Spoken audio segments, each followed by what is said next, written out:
She stepped out of the black car slowly, holding her purse close to her chest. Her hat was wide-brimmed, her dress neat and pressed, every detail chosen with care. She didn't wear designer labels, but anyone who looked closely could see the quiet elegance in the way she carried herself. Her son had told her the lunch would be simple, just a small toast after the big deal was signed. She had come only to support him, proud of everything he had built from nothing. But the moment she reached the marble steps of the country club, someone blocked her path. A woman in uniform raised her hand. "Deliveries and staff use the back entrance," she said flatly. For a second, the mother just blinked, unsure she'd heard right. "I'm here as a guest," she replied softly. But before she could say more, a sharp voice from across the terrace cut in. A wealthy woman in pearls smirked and said loud enough for others to hear, "Well, I suppose they let anyone in these days. Are we letting the cleaning staff dine with us now?" A few people chuckled under their breath. The mother froze, her pride still holding her upright, but inside her heart sank. She had dressed her best, walked in with dignity, and now she was being torn down in front of strangers. What she didn't notice at first was her son, standing in the distance with a glass in his hand. He had just lifted it for a toast, but now his eyes were fixed on her. His smile faded, his jaw tightened. He saw everything. He didn't rush or make a scene. He set the glass down gently on the table, excused himself without a word, and walked straight across the terrace. Each step was calm, but inside him something heavy was shifting. His mother stood stiff, still holding her purse like a shield. She tried to stay composed, her chin lifted even though the sting of humiliation pressed hard against her chest. When he reached her, he placed one hand on her shoulder, looking into her eyes the way only a son can. "You okay, Ma?" he asked softly. She forced a small nod. "I don't want to make a fuss, baby. Let's just let it go." He held her gaze for a long second, then gave the faintest smile. "I know you don't want to fuss, but I can't just let it go." Without another word, he turned to the staffer who had stopped her and spoke firmly but without anger. "This is my mother, the most important person in this building today, and you just disrespected her." The woman's face flushed, her mouth opening and closing without sound. She didn't expect him to defend her mother so openly, especially in front of the guests. But he didn't linger. He turned back to his mother, took her bag gently from her hand, and walked her back to the waiting car. The valet scrambled forward to open the door, but the son waved him off and opened it himself. He helped her inside as if she were royalty, because to him she was. She reached for his arm before he could close the door. Her voice was soft but steady. "Don't ruin your big moment over me." He leaned down slightly, eyes steady on hers. "You are the moment, Ma." Her breath caught, but before she could answer, he closed the door with care. He stood still for a moment, his reflection faintly visible in the black window of the car. Then he straightened, turned, and walked back toward the marble steps of the club. But this time something was different. His stride was steady, but beneath it burned a quiet fire. The men at the table inside, the women sipping wine, the family who thought money gave them the right to mock, none of them knew it yet. But the celebration they were waiting for was about to change into something else entirely. The dining hall was glowing with polished silverware and crystal glasses. At the center of the long table sat a thick folder, neatly stacked with contracts that had taken months to finalize. A golden pen rested beside it, waiting for the moment when history would be made. Executives whispered to each other in low voices. Lawyers flipped through final notes, and the family who owned the club smiled as if the deal was already theirs. The son walked in slowly, every eye shifting toward him. His seat at the head of the table was empty, the champagne tower behind it shimmering under the afternoon sun. On the surface, nothing seemed unusual. He didn't storm in, didn't slam his hands on the table. He was calm, maybe too calm, and that calmness made people nervous. He stood behind the chair meant for him and looked around the room. For a moment, nobody spoke. The silence was heavy, almost uncomfortable. Finally, one of the Hathaway lawyers cleared his throat and said in a polished tone, "Shall we begin, Mr. Samuels?" "Everything is in order." But the son didn't sit down. He placed both hands on the back of the chair, steady but unmoving. His eyes drifted from face to face, then stopped on the woman in pearls, the same one who had mocked his mother just minutes earlier. She leaned back casually, sipping her wine, not even pretending to be sorry. She looked too certain, too sure that her world was untouchable. The son took a breath and spoke, his voice low but clear enough for everyone to hear. "Before we sign anything, I want to say something." The room froze. No clinking glasses, no side chatter, just the sound of his voice carrying through the hall. He continued, "This deal has been called historic. It's been called the future of infrastructure, a new era for business. And yes, it means money, lots of it. But to me, a deal is more than numbers on paper. A deal is about respect." Murmurs rose at the far end of the table. A younger Hathaway son forced a nervous laugh and said, "I'm sure we can work out any misunderstanding. Let's not overreact." The son looked at him, then shook his head. "No, this isn't a misunderstanding. What happened outside just now, what was said to my mother, wasn't an accident. It was a choice. And choices have consequences." The family's matriarch set her glass down with a faint smile that didn't reach her eyes. "Surely you're not suggesting we throw away this partnership over a passing comment," she said smoothly. The son leaned forward slightly, his hands still gripping the chair. "That woman you mocked, she's my mother. She's the reason I stand in this room today. And when you insult her, you insult me. You insult everything I've built." A hush fell over the table. Some of the executives shifted uncomfortably, as if they suddenly realized this was not just a business meeting anymore. It was a moment that could not be undone. One of the senior lawyers tried again, his tone more urgent now. "Mr. Samuels, let's not be rash. Millions have been invested in preparing this merger. Walking away would be catastrophic." The son finally let go of the chair and straightened his back. His voice was steady, but every word struck like a hammer. "Then let it be catastrophic. Because I will not sign a deal that begins with my own mother being humiliated." Gasps rippled through the room. Some executives whispered to each other in disbelief. Others stared down at the table, avoiding eye contact. The woman in pearls leaned forward, her voice dripping with arrogance. "Don't be emotional. This is business." He turned his head slowly, eyes locked on hers. "Business built on disrespect is not business worth doing. If you think I built this company just to swallow insults in exchange for money, then you never understood me in the first place." And with that, he pulled the chair back, not to sit, but to push it neatly under the table.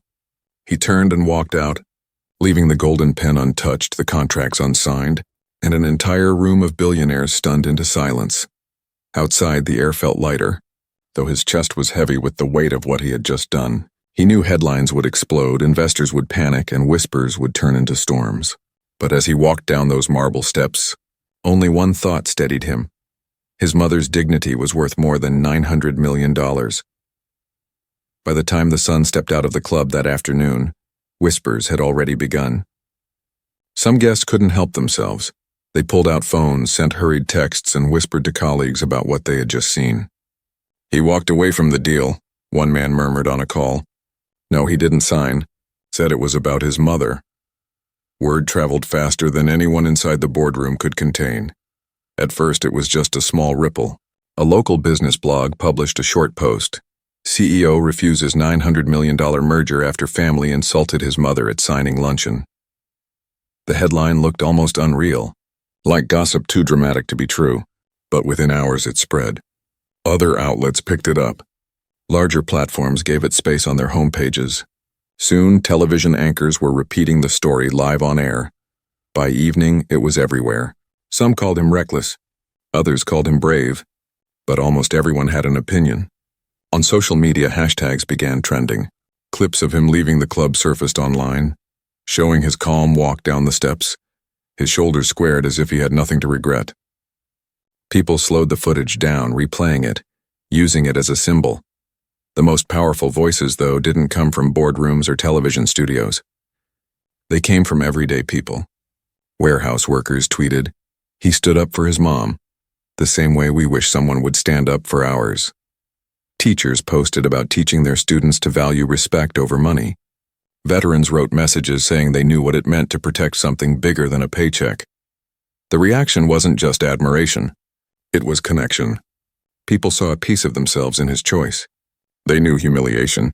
They knew silence. And watching someone finally refuse it on such a massive stage lit a fire in them. By nightfall, reporters had gathered outside his New York office, shouting questions as he walked in. "Do you regret it?" one asked. "Was the comment really the reason?" Shouted another. He didn't respond.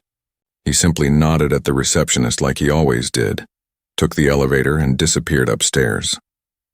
His silence only added to the intrigue. Inside the office, the phones wouldn't stop ringing. Some investors were furious, demanding answers.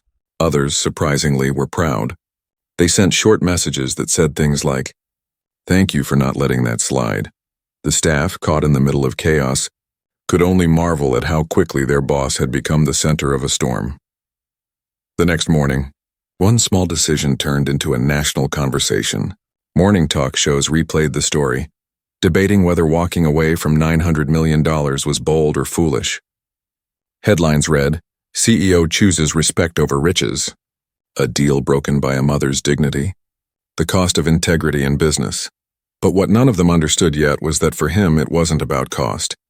It was about value, and no dollar figure could ever measure what it meant to defend the person who had sacrificed everything so he could stand where he stood. In quiet corners of the country, families sat together at breakfast tables reading the story out loud. Some shook their heads in disbelief. Others smiled, proud that in a world driven by money, someone had reminded them that respect still mattered. The boardroom had lost a deal, but the world had gained a story, and as the day ended, one thing became clear. This was no longer just about business. It was about principle, and principles have a way of echoing far beyond the walls where they are first spoken. The headlines kept multiplying, but inside his company's glass tower, the mood was tense. Reporters saw a man standing firm, but behind closed doors his team was scrambling. The conference room was full. His closest advisors, people who had been with him since the early warehouse days, sat with tired eyes and stacks of papers. Some looked supportive, others restless. The CFO spoke first, his voice sharp with worry. "We need to talk about what this means long term. Not just today, not just this week, 6 months from now. That deal was our springboard into global markets. Now it's gone." Another voice joined in, his COO leaning forward with both elbows on the table. "We're not a giant yet. We're still growing, still vulnerable. Walking away from $900 million doesn't just hurt us, it rattles every investor we've got." The son sat quietly, listening. He didn't interrupt, didn't defend himself yet. His calmness made them uneasy, as if he had already made peace with something they couldn't see. Finally, he spoke. "If our future depends on swallowing disrespect, then it's not a future worth building. I didn't create this company just to sell our name for a seat at someone else's table." The room went silent. Some nodded slowly, but others shifted in their seats. For them, it wasn't about pride. It was about payrolls, contracts, and survival. A younger executive, one who had joined recently, spoke up hesitantly. "With all respect, people outside these walls are calling you a hero. But inside here, we're the ones who have to keep the lights on. Investors want reassurances.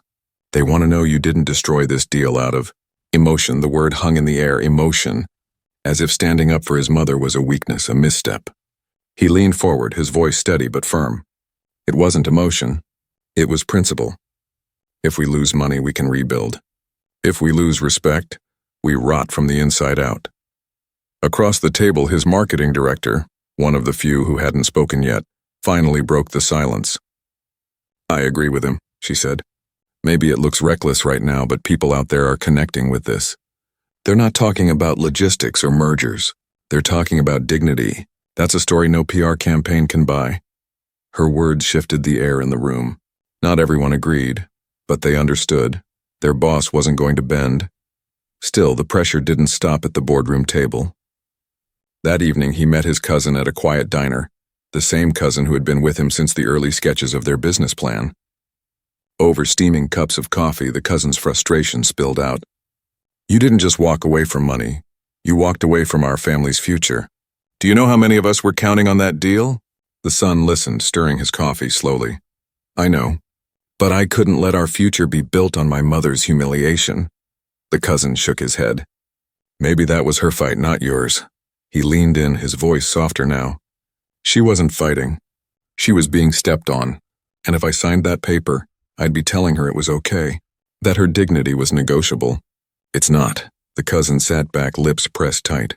"You'd better hope the world sees it the same way you do, because if they don't, we may not survive this." The words lingered even after they parted ways. For the first time, doubt crept in. What if his choice brought the company down? What if the people who had sacrificed alongside him ended up paying the price? But then he thought of his mother, her white hat, her steady hands clutching that purse as strangers tried to belittle her. He remembered her voice when she told him, "Don't ruin your moment over me," and his own reply, "You are the moment." In that memory, the doubt faded. He had already chosen his path and he would walk it, even if he had to walk it alone. Inside the Hathaway estate, the mood was heavy. The long mahogany table that once hosted polished dinners and confident board meetings now sat under the weight of unease.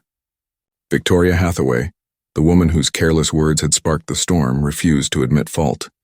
She sipped her wine slowly, almost as if nothing had happened. But her children and advisors knew better. Contracts were stalling, stockholders were calling, and whispers about their reputation had begun to spread in circles that once admired them. One advisor, a seasoned PR manager, closed her binder with a snap. "We need to act quickly," she said. "This isn't just a failed deal anymore, it's a cultural wound. People are turning your insult into a symbol of elitism." "And symbols spread fast," Victoria scoffed. "It was a misunderstanding.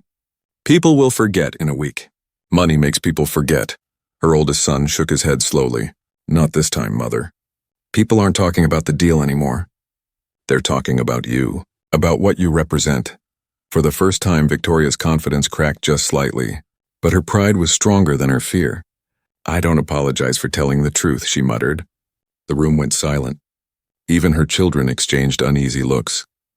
Meanwhile, in a very different part of the city, the son was back in his office. He wasn't celebrating. He wasn't gloating. He was simply working, papers spread across the table, meetings running late into the night. But something had shifted.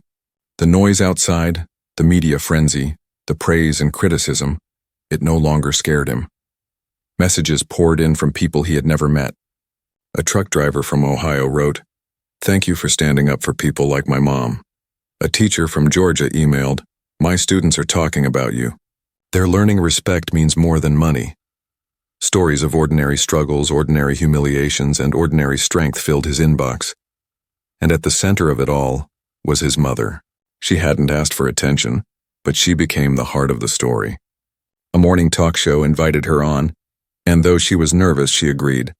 Sitting in a simple chair under bright studio lights, she spoke softly, her hands folded in her lap. "I didn't raise my son to be rich," she said. "I raised him to be a man who stands when standing costs something."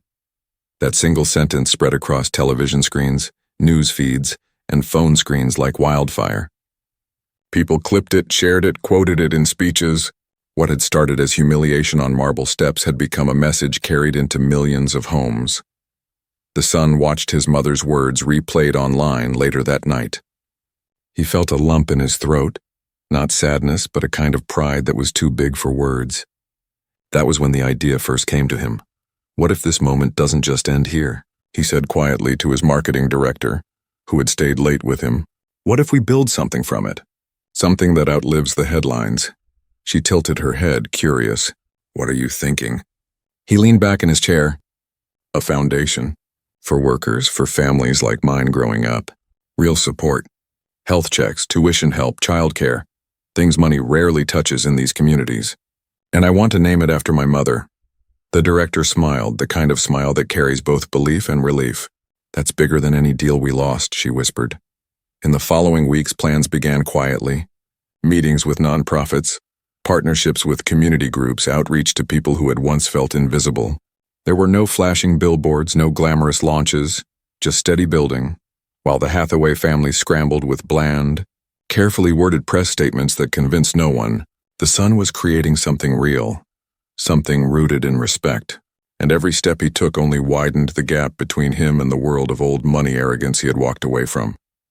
His mother, sitting in her modest living room in Trenton, became a quiet icon. She didn't seek it. She didn't even like the cameras. But people admired her not for her fame, but for her grace. She was proof that dignity didn't need wealth to shine. And slowly, the story was no longer about what deal had been lost. It was about what could be gained, when a man chose values over vanity, and when a mother's quiet strength became the foundation of something larger than either of them had planned. The first community day came on a cool Saturday afternoon in a wide open lot, once used for storage trucks. Now it was filled with folding tables, food stands, book drives, and music drifting through the air. Children ran around with painted faces, workers laughed with their families, and food trucks lined the edges serving everything from barbecue to ice cream. The son stood near the back, taking it all in. There was no stage, no red carpet, just people. People who had once worried about losing jobs.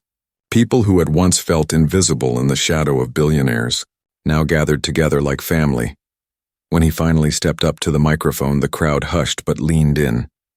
He didn't speak long. He didn't have to. Some people said I was crazy for walking away from $900 million, he began. But what I've learned is simple. Money comes and goes, but respect stays. And without respect, no deal is worth signing. His voice softened, steady. This, what we are building here together, is worth more than any check. The applause that followed wasn't thunderous. It was warm, real, and full of belief. Later that evening, as the tents came down and families began heading home, he sat with his mother on a simple bench near the edge of the lot.